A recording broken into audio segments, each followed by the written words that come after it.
Yo, what's up, guys? MAPPA is back in the kitchen, and they are absolutely cooking for Jujutsu Kaisen Season 4! This new trailer is only 1 minute long, but the hype is unreal! Today, we're breaking it down from two different perspectives. First, we'll look at it strictly from an anime-only point of view with zero spoilers, just pure hype and animation and hype. Then, we're going full manga and anime reader mode to connect all the crazy dots with manga facts. No matter which side you're on, I've got you covered. Let's get right into it. Alright, first off, even though this teaser trailer runs for 1 minute and 9 seconds, actual new footage doesn't start until around the 15-second mark. If we do the math, that's only about 54 seconds of new scenes. Honestly, those 54 seconds are packed with so much hype and fan-favorite moments that it is absolutely elite.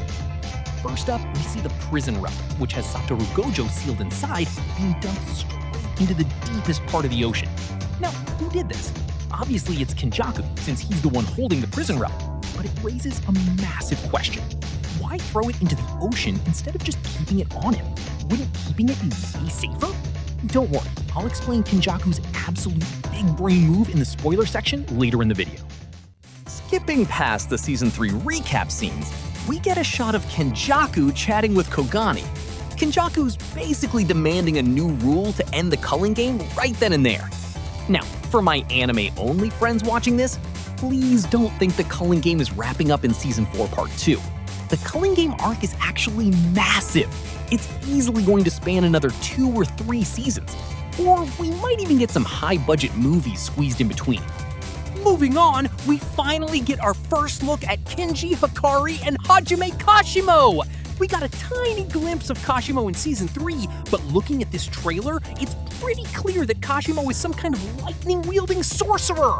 And then, the moment every JJK manga reader has been screaming for! The legendary Hakari versus Kashimo fight!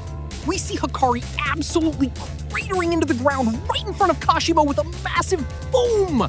The animation perfectly captures the terrifyingly hype vibe from the manga! Seriously, watching him drop in like that gives me literal goosebumps! And for us Hakari fans, MAPPA has some absolute gourmet food for us. Hakari's overflowing cursed energy isn't just plain old blue anymore like we saw in Season 3. They've completely upgraded it with a multicolored glitter shimmering effect, making it look like this vibrant pale greenish aura.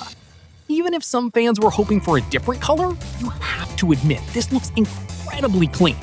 This is hands down my favorite shot in the entire trailer. During their fight, Kashimo's lightning is animated as a striking purple effect. In the shot where they clash, shipping containers are literally flying into the air with purple lightning discharging everywhere. Interestingly, the residual lightning that spreads out looks gray. I'm not sure if it's actually gray lightning or if it's just the color grading doing its thing, but I'm leaning towards color grading. And oh my god! We finally got to see Hakari's domain expansion! We see him hit his unique hand sign, and then, boom! The giant slot machines and visual effects start flying in with insane colors. I never imagined Hakari's domain would look this gorgeous in anime form. And the best part, we haven't even seen the full domain yet. We get to see them throw hands a couple of times in the trailer, and both shots look incredibly fluid. But did you guys catch that tiny 1-second frame of some random old guy standing there? He looks super mysterious, but since his identity is a huge spoiler, we'll talk about him in the next section. Next up, we see someone looking back at a massive crater caused by some heavy object. That's none other than Noritoshi Kamo. Yes, the guy with the squinty eyes and the Kyoto School's blood manipulation technique. Wait, he got a massive glow-up. He's rocking a brand new buzz cut and a fresh outfit, so please don't mistake him for a new character. He just finally visited a decent barber. Then we see Maki Zenin slicing through something, followed by a shot of a massive cursed hand grabbing her. Judging by Maki's sheer rage and intensity, this isn't some random low-level curse. This is gonna be her main boss fight. We also catch a split-second glimpse of a weird insect-like curse. Hold on to that thought, because we're explaining who that actually is in the spoiler section. We also get a quick 1-second shot of Kenjaku sitting down and meeting with foreign government officials. It looks like Jujutsu Kaisen is about to throw some heavy global politics into the mix. After that, we get a glimpse of Yuki Tsukumo and Choso teaming up to fight Kinjaku. Let's connect this back to Season 3. Remember when Yuji and the gang visited Master Tengen?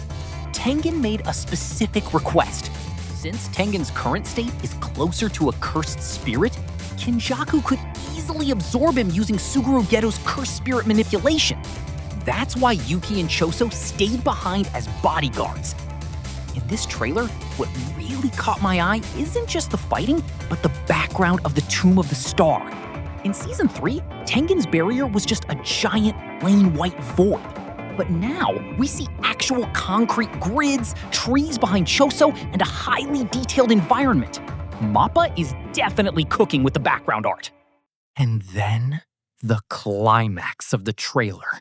Megumi Fushiguro on a rooftop, shaking with absolute terror, forming his hand sign to summon Mahoraga. The scary vibes are immaculate. But here's the kicker. Megumi asks, "Who are you?" And as the camera zooms into his eye, we can clearly see the reflection of Yuji's body standing right in front of him. But wait, if it was just Yuji, Megumi wouldn't be looking this terrified. That is Ryomen Sukuna standing there. Absolute chills. We also see Yuji in the trailer, but I'll save his best moments for the spoiler section. Finally, the trailer wraps up with a teaser of Ryomen Sukuna. Remember that binding vow Sukuna made with Yuji way back when he brought Yuji back to life? Under the vow, if Sukuna says "enchain," Keikatsu, he gets to control Yuji's body for exactly 1 minute, with the condition that he cannot kill or harm anyone during that time. The trailer ends just as we get a glimpse of Sukuna and a mention of these two conditions. All right, manga readers, it's our turn. If you are an anime only, this is your last warning to click away.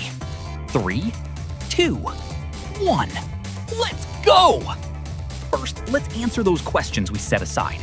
Why did Kenjaku dump the prison realm 8,000 meters deep into the Japan Trench? Because he knew Tengen possessed the back gate. If Yuji's squad uses the back gate to unseal Gojo, Gojo will physically spawn at the location of the front gate, which is 8,000 meters under the ocean. The sheer water pressure and lack of oxygen would instantly crush and drown even Satoru Gojo the moment he is freed. Kenjaku is literally a generational hater for this.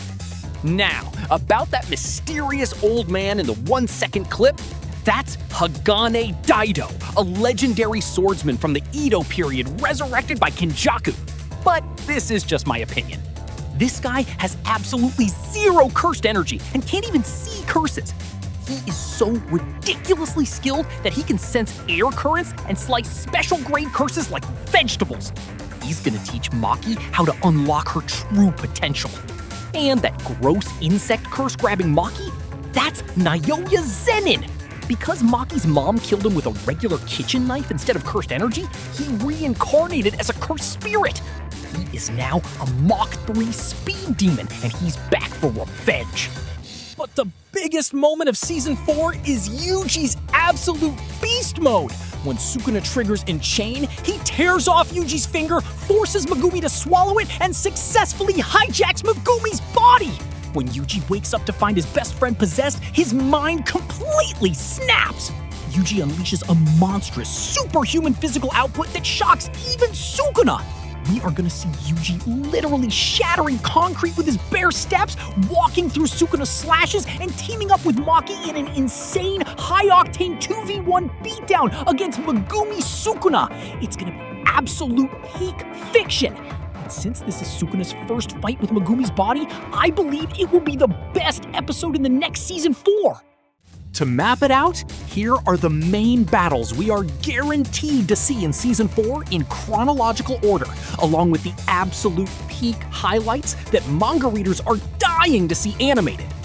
Number 1, Kinji Hakari versus Charles Bernard. This is where we get the rule breakdown of Hakari's romance manga-themed domain, Idle Death Gamble. Charles can see the future with his G-Pen, but Hakari's chaotic luck completely breaks his foresight. Number 2. Panda versus Hajime Kashimo. This is pure brutality. Kashimo, a 400-year-old monster, absolutely dismantles Panda without even using a cursed technique, just his raw, electric cursed energy. After the battle, Panda was left only its head. Sad. Number 3. Kinji Hakari versus Hajime Kashimo, the ultimate jackpot versus the lightning god. This is the peak 1v1 of the season, where Hakari becomes completely immortal for 4 minutes and 11 seconds while his theme song plays, and Kashimo tries to bypass it by blasting his brain. Number 4. Maki Zenin and Noritoshi Kamo versus Cursed Nayoa. Nayoa returns as a hypersonic insect spirit, pushing Kamo to his absolute limits and forcing Maki to realize her speed isn't enough. Number 5. Maki, Kamo, Daido, and Mio versus Cursed Nayoa. This is Maki's legendary awakening.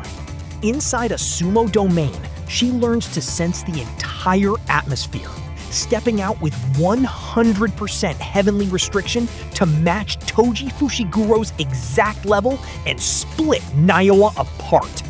Number 6. Jujutsu Sorcerers versus the US military. Modern military guns and helicopters versus sorcerers. It's Kenjaku's twisted plot to use the slaughter of soldiers to flood the colonies with cursed energy. Number 7.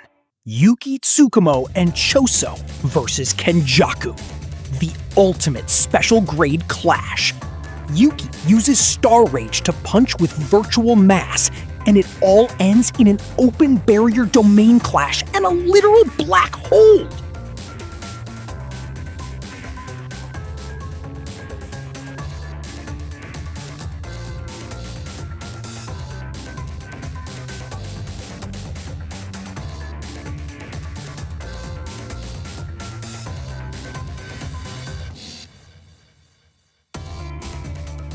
Now, let's talk about animation quality. MAPPA is seriously stepping up their game for Season 4.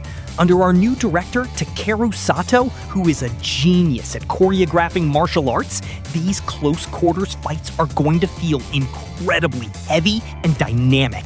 They're opting for a much cleaner, more detailed aesthetic, and the neon visual effects are genuinely movie level. Season 4 is gonna blow everything completely out of the water. Alright, that's everything for today's breakdown.